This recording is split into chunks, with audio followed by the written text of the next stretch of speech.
صل على محمد وعلى آل محمد كما صليت على إبراهيم وعلى آل إبراهيم إنك حميد مجيد. اللهم بارك على محمد وعلى آل محمد كما باركت على إبراهيم وعلى آل إبراهيم إنك حميد مجيد. یہ زندگی خوشی اور غم کا نام ہے. اس کائنات کے اندر کوئی بھی ایسا انسان نہیں گزرا جو صرف خوشیوں کے ساتھ گیا ہو یا خوشیوں کے ساتھ ہی زندگی گزاری ہو، بلکہ اگر یوں کہہ لیں تو تب بھی یہ جھوٹ نہیں ہے اور نہ لگی لپٹی بات ہے کہ اس دنیا کی جو خوشیاں ہیں وہ ایک ڈسٹیمپر کے طور پر ہے، ان کے اندر بھی غم چھپے ہوئے. جیسے مکان بنائے تو اس کے اوپر ہم رنگ کرتے ہیں اور اصل چیز جو اندر دیوار ہوتی ہے اس کو ہم چھپا دیتے ہیں. تو جیسے ہی وہ ڈسٹیمپر 2-4 مہینے 6 مہینے کے بعد اترتا ہے تو مکان کی دیوار کی اصل شکل سامنے آ جاتی. تو یہ دنیا بھی دراصل خوشی اور غم دو چیزوں کا نام ہے، اور غموں سے پاک صرف اللہ رب العزت کی ذات اقدس ہے. جب چاہے جس کو چاہے جس حالت میں چاہے موت دے دے. اکثر دفعہ رات کو فون آتا ہے کہ مولانا صاحب ایک مسئلہ پوچھنا ہے. جی کیا مسئلہ ہے؟ جی ہمارے ہاں بچے کی پیدائش ہوئی ہے، لیکن پیدائش اس حالت میں ہوئی ہے کہ وہ ماں کے پیٹ سے مرا ہوا پیدا ہوا ہے، آیا اس کا جنازہ ہوگا یا نہیں.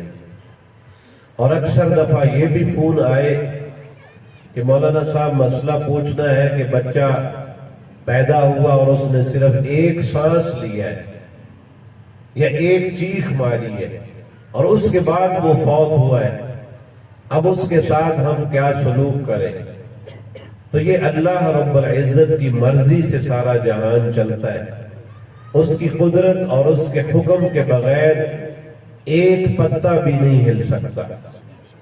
میڈیسن لے لیں، دوائی لے لیں، اس وقت تک اثر نہیں کرے گی جب تک کہ حکم ربی نہ ہو. حضرت سیدنا موسیٰ علیہ السلام کی اللہ رب العزت سے ملاقات ہوئی تو حضرت سیدنا موسیٰ علیہ السلام اس وقت کچھ بیمار تھے، کوہ طور پر گئے اسی حالت میں. تو اللہ رب العزت سے عرض کیا کہ یا اللہ تیرا موسیٰ بیمار ہے. اللہ جل شانہ نے ارشاد فرمایا کہ اے موسیٰ جب تو کوہ طور سے واپس اپنی بستی کو جائے تو راستے میں ایک درخت آئے گا. اس درخت کی نشانیاں بھی اللہ رب العزت نے بتلا دی، پتوں کا سائز اور کلر بھی بتلا دیا. فرمایا کہ اس درخت کے پتے اتارنا، ان کو چبا لینا، تیری بیماری ٹھیک ہو جائے گی. حضرت سیدنا موسیٰ علیہ السلام کوہ طور سے واپس آئے، راستے میں اس درخت کو تلاش کیا. وہ نشانیاں جو اللہ جل شانہ نے بتلائی تھی ان نشانیوں کے مطابق وہ درخت تلاش کیا اور اس کے پتے اتار کر چبا لیے. جیسے ہی چبائے تو حضرت سیدنا موسیٰ علیہ السلام کی بیماری صحت کے اندر تبدیل ہو گئی. پھر 2-4 دنوں کے بعد دوبارہ بیمار ہوئے. حضرت سیدنا موسیٰ علیہ السلام نے اس دن اللہ سے نہیں پوچھا کہ آج میں کیا کروں.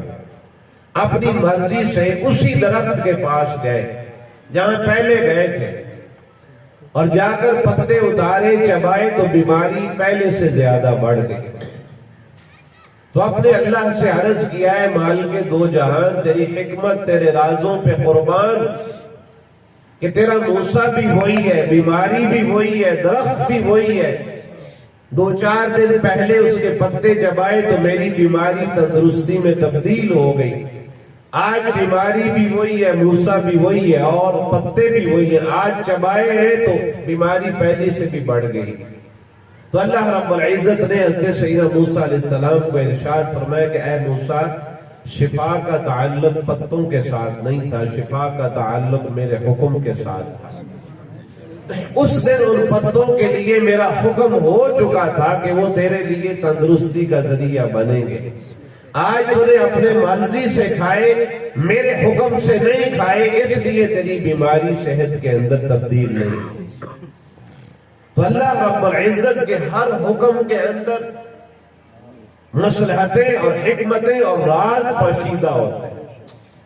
ہمارے لیے حکم یہ ہے کہ جو بھی اللہ رب العزت کا حکم آ جائے ہم اس کو سرے ہم تسلیم ہے جو مزاج یار میں آئے، کہ جو حکم اللہ رب العزت کا جس حالت کے اندر ہے، ہمارے لیے حکم یہ ہے کہ تم بندے ہو، غلام ہو، نوکر ہو اللہ رب العزت کے، تمہاری زبان شکووں سے پاک ہونی چاہیے۔ آج ان کے والد گرامی دنیا میں نہیں ہے تو مجھے اور آپ کو اللہ رب العزت نے اور اللہ جل شانہ کے پاک حبیب شفیع المذنبین خاتم النبیین آقا نامدار حضرت محمد رسول اللہ سب کہیں صلی اللہ علیہ وآلہ وسلم، پورا درود شریف پڑھے، اس میں کنجوسی نہ کرے، صلی اللہ علیہ وآلہ وسلم نے جو احکامات دیے ہم ان کے اوپر عمل کریں۔ میں مسجد نبوی شریف میں گیا تو وہاں باب السلام کے سامنے لائبریری تھی اور وہاں نسخے پڑے ہوئے تھے، احادیث کی کتب پڑی ہوئی تھی، ہاتھوں کی لکھائی کے جو مخطوطے تھے وہ وہاں پڑے ہوئے تھے، تو وہاں ایک حدیث پاک لکھی ہوئی تھی میرے اور آپ کے حوصلے کے لیے، اور وہی حدیث پاک میں ارشد صاحب کے ان بیٹوں کو جو یہاں موجود ہیں اور دیگر اعزاء کو اس حدیث کا ترجمہ سنا دیتا ہوں، امید ہے کہ تعزیت بھی ہو جائے گی اور حوصلہ ضرور ہو جائے گا۔ کیوں؟ جو حوصلے امت کے حبیب پاک صلی اللہ علیہ وسلم نے دیے ہیں وہ میں بھی نہیں آپ کو دے سکتا، ہمارے ماں باپ بھی نہیں ہمیں دے سکتے، کیونکہ اللہ جل شانہ کے بعد اس کائنات کے اندر ہمارے اوپر سب سے کریم اور شفیق اور لطیف ہستی جو ہے وہ نبی پاک صلی اللہ علیہ وسلم کی ذات ہے۔ ان سے بڑا اس کائنات کے اندر ہمارے لیے کوئی نہ کریم ہے، نہ رؤوف ہے اور نہ کوئی شفیق اور مہربان ہے، اللہ رب العزت کی ذات اقدس کے بعد۔ کہ آپ علیہ السلام کی حدیث پاک ہے، آپ نے ارشاد فرمایا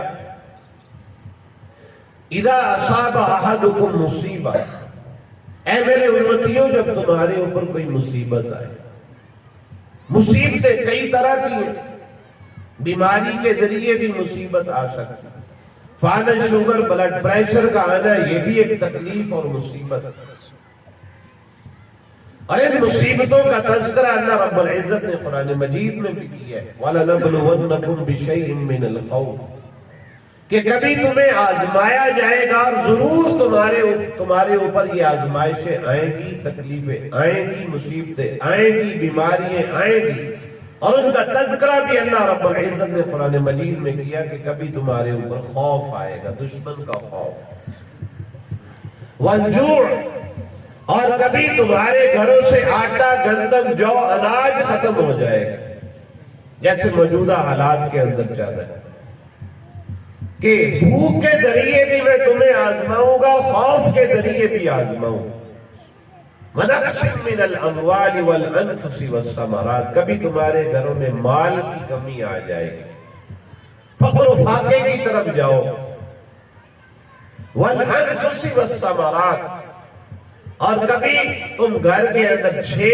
تھے، والد دنیا سے چلا گیا، 5 رہ گئے، ماں دنیا سے چلی گئی، 4 رہ گئے، بیٹا چلا گیا، 3 رہ گئے، یہ میں نے آزمانا ہے تمہیں، والثمرات، اور کبھی تمہارے پھلوں کے اندر کمی آئے گی، باغات میں، کھیتیوں میں کمی آئے گی، یہ ان تکلیفوں اور مصائب کا تذکرہ اللہ رب العزت نے قرآن پاک میں کیا کہ یہ آزمائشیں تمہارے اوپر آنی ہیں، تم ان آزمائشوں سے پاک نہیں ہو،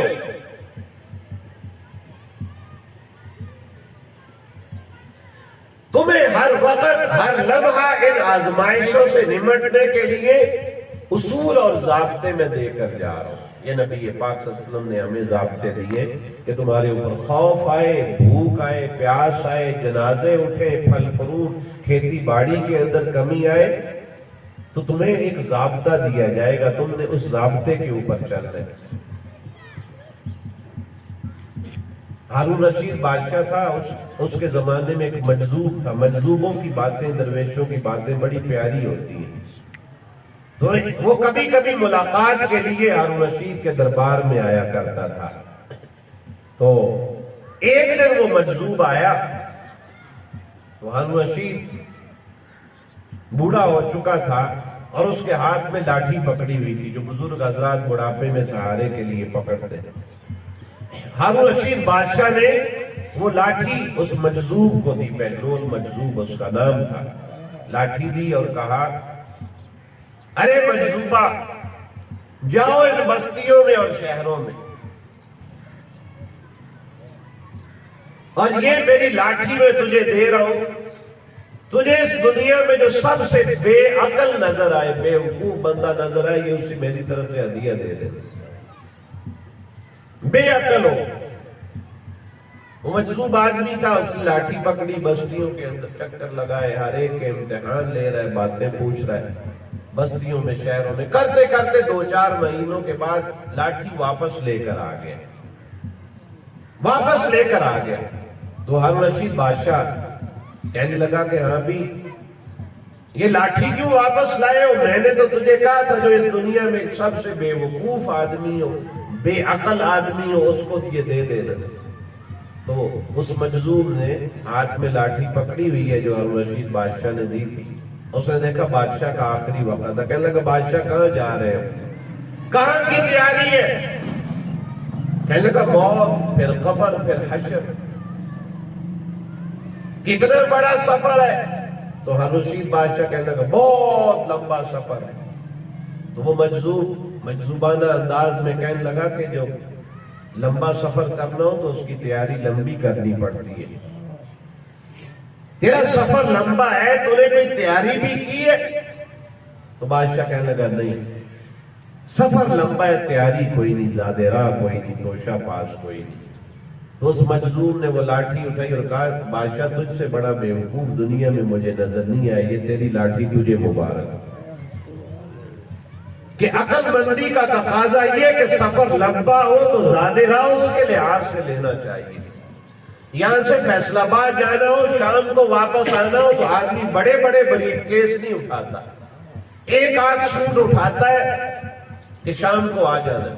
لیکن یہاں سے عمرے کے سفر پر جانا ہو تو اس کا زیادہ راہ ذرا زیادہ ہوتا ہے کہ 20-21 دن رہنا ہے تو کپڑے زیادہ لینے ہیں، میڈیسن ساتھ لینی ہے، دیگر چیزیں ضروریات کی ساتھ لینی ہے. تو ہارون رشید طرح سفر کتنا لمبا سفر ہے کہ موت کے بعد ہزاروں سال کے قبر کے اندر رہنا ہے، تیرے پاس وہاں کا کوئی زیادہ راہ کو عمل نہیں ہے. پھر حشر کا میدان ہے، پھر میزان ہے، پھر صراط ہے، حساب و کتاب کے سلسلے. جب تک جنت جہنم کا فیصلہ نہیں ہے تیرا سفر جاری ہے، لیکن تو خالی ہاتھ یہاں بیٹھا ہوا، یہ تیری لاٹھی تجھے مبارک. آج میں اور آپ نے بھی یہ سفر کرنا ہے. جانے والے دنیا سے چلے گئے، اللہ ان کو جنت الفردوس میں ٹھکانے نصیب فرمائے، لیکن ان کی چارپائیاں اسی سامنے مسجد کے اندر پڑی ہوئی ہیں. کبھی کبھی مسجد میں جائیں نا تو اس چارپائی کو بھی دیکھا کریں، اس پھٹے کو دیکھا کریں جس کے اوپر ہم اپنے بہن بھائیوں کو غسل دیتے ہیں. موت یاد رہے گی.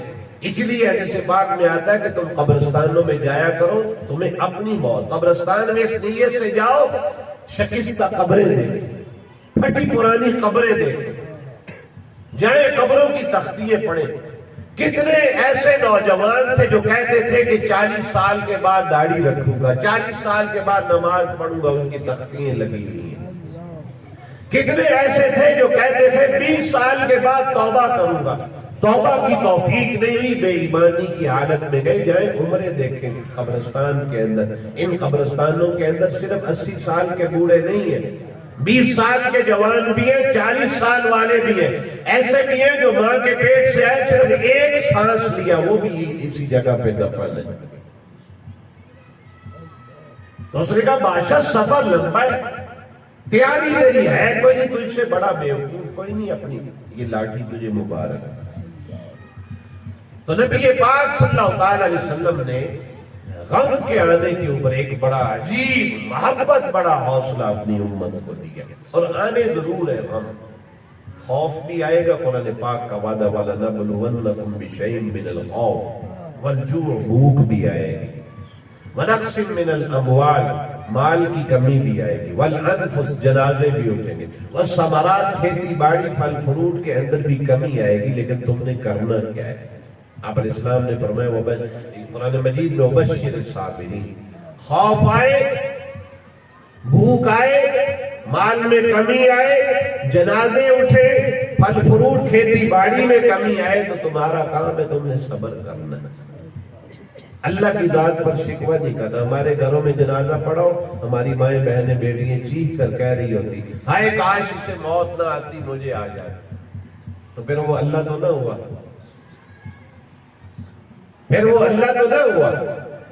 اور یہ کلمہ بالکل شرک ہے، اللہ کی ذات اقدس کی توہین ہے، اس سے توبہ کرنا چاہیے۔ بیٹیوں کو جا کر بتلایا کرے، اور خود بھی ایسا کلمہ کبھی زبان سے نہ نکالے، اسے موت نہ آتی مجھے، بھئی حکم ربی اس کے لیے تھا، اس میں کوئی تبدیلی نہیں ہو سکتی۔ تبدیلی دنیا کے اندر ہوتی ہے، ہم کرتے تبدیلی، کل اور تھے آج اور ہے، کل کچے مکان تھے آج پکے مکان ہے، کل ہم اور تھے آج اور ہے، لیکن اللہ رب العزت کا جو حکم جس کے لیے، اس کو اسی جگہ پر موت آنی۔ سلیمان علیہ السلام تشریف فرماتے وہ اپنے دربار میں، تو فرشتہ اسرائیل انسانی شکل میں آیا، تو ایک آدمی وہاں بیٹھا ہوا تھا، تو فرشتہ اس کی طرف گھور گھور کر دیکھ رہا ہے، ایسے گھور گھور کر دیکھ رہا ہے۔ پھر اس کے بعد فرشتہ چلا گیا، تو اس آدمی نے سیدنا سلیمان علیہ السلام سے عرض کیا کہ سلیمان علیہ السلام یہ کون تھا؟ تو حضرت سلیمان علیہ السلام نے فرمایا یہ موت کا فرشتہ تھا۔ تو کہنے لگا یہ میری طرف بڑی گھور گھور کر دیکھ رہا تھا، میں تو ڈر گیا۔ تو اس وقت موت کے لالے پڑ گئے، تو کہنے لگا کہ مجھے وہ گھور گھور کر دیکھ رہا تھا اسرائیل موت کا فرشتہ، تو آپ ایسے کریں، آپ کی ہواؤں پر بھی حکومت ہے، ہوا کو حکم دے کہ مجھے یہاں سے اٹھائے اور یہاں سے ہزاروں میل دور جا کر رکھ دے تاکہ میں موت سے بچ جاؤں۔ سلیمان علیہ السلام نے بڑا سمجھایا، بچ نہیں سکتا۔ بہرحال اس کا اصرار تھا، تو سلیمان علیہ السلام نے کہا دیکھ لے پھر تیرے ساتھ کیا ہوتا ہے۔ ہوا کو حکم دیا، ہوا نے اٹھایا اور اس کو سلیمان علیہ السلام کے اس دربار سے اٹھایا، ہزاروں میل دور کسی صحرا جنگل میں جا کر، جیسی ہوا نے جا کر اس کو زمین کے اوپر رکھا، فوراً وہاں موت کا فرشتہ اس کی جان نکالی۔ جب جان نکلی، وہ فرشتہ دوبارہ سیدنا سلیمان علیہ السلام کے دربار میں آیا، تو سلیمان علیہ السلام اس سے پوچھنے لگے میرے پاس ایک بندہ بیٹھا تھا، تو بڑا اس کو گھور گھور کے دیکھ رہا تھا، کیا ہوا تھا؟ اس کے اوپر کوئی غصہ ناراضگی تھی، کیا وجہ تھی؟ وہ ڈر گیا تھا۔ تو وہ فرشتہ اسرائیل فرمانے لگے کہ میں اصل میں اللہ کی حکمتوں اور حکم کے اوپر سر تسلیم خم تھا میرا، کہ یہ آدمی جو آپ کے دربار میں بیٹھا ہے، میں اس کو اس لیے دیکھ رہا تھا کہ چند سیکنڈ کے بعد اس کی موت یہاں نہیں ہے، اس کی موت یہاں سے ہزاروں میل دور ہے، اور بیٹھا یہ یہاں ہوا ہے، اور جب میں نے جان اس کی نکالی تو وہ وہیں موجود تھا جہاں اللہ رب العزت کا حکم تھا۔ تو سلیمان علیہ السلام نے بتایا کہ ہوا کا حکم دیا، تو اس نے وہاں اس کو پہنچا دیا جو اس کی جگہ تھی موت۔ سیدنا امام مالک رحمت اللہ تعالیٰ کو ایک دفعہ خواب آیا، خواب کے اندر نبی پاک صلی اللہ علیہ وسلم کی زیارت ہوئی، تو بوڑھے ہو چکے تھے، مہاجر مدنی تھے امام مالک رحمت اللہ علیہ، زندگی میں ایک فرض حج کے لیے مدینہ پاک سے نکلے، اور بعد کے اندر صرف اسی لیے مدینہ پاک کے اندر رہائش پذیر ہوئے کہ اگر میں مدینہ پاک کی حد سے باہر نکلا تو کہیں مجھے موت نہ آ جائے، اسی شوق میں مدینہ پاک میں ٹھہرے رہے۔ اور ادب اتنا تھا مدینہ پاک کا کہ درمیان گلیوں سے نہیں چلتے تھے، دیواروں کو پکڑ پکڑ کر چلتے تھے۔ کوئی پوچھتا کہ امام مالک درمیان گلی سے چلے، دیواروں کو پکڑ کر کیوں چلتے؟ تو فرماتے تھے ہو سکتا ہے یہاں سے میرے پیغمبر کے پاؤں مبارک لگے ہو، کہیں ان کے پاؤں مبارک کے اوپر مجھ مالک کا پاؤں نہ آ جائے، اس لیے ادب کرتے تھے۔ اور یہ بھی آیا کہ جب پیشاب پخانے کا تقاضا ہوتا تھا تو اس انداز کے ساتھ مدینہ پاک کی حد میں بیٹھتے تھے کہ چہرے کی اگلی سائڈ مدینہ پاک کی حد کے اندر ہوتی تھی اور پیشاب پخانہ مدینہ پاک کی حد سے باہر ہوتا تھا۔ ادب اتنا ہوتا تھا اور موت کا فکر اتنا تھا کہ اپنا چہرہ مدینہ پاک کی حد کے اندر رکھتے تھے کہ اس حالت میں بھی موت آ سکتی ہے، اگر اس حالت میں موت آئے تو میں مدینہ پاک کی حد کے اندر ہی گروں گا موت کے بعد۔ بوڑھے ہو چکے تو خواب آیا، اور خواب میں زیارت ہوئی نبی پاک سب کے صلی اللہ علیہ وآلہ وسلم. جیسے زیارت نصیب ہوئی اللہ تعالیٰ آپ سب کو بھی نصیب فرمائے. درود پاک کی کثرت کیا کریں. درود پاک